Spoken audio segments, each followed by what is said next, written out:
నిన్ను విడిపించి మెత్తని హృదయంగా చేసి దాని మీద నేను రాస్తాను. హల్లెలూయా.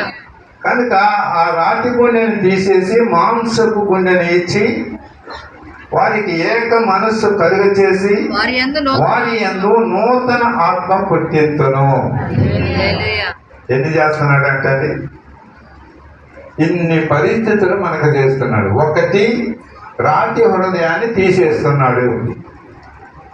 రెండవది, మెత్తని హృదయాన్ని అమరుస్తున్నాడు. మూడవది, ఏక మనస్సు కలుగజేస్తున్నాడు.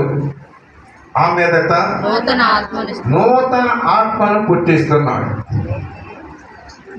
కనుక మనము నూతన ఆత్మ కలిగిన వారమై ఉండాలి, నూతన సృష్టి కలిగిన వారమై ఉండాలి, నూతన విధానాలను అనుసరించాలి.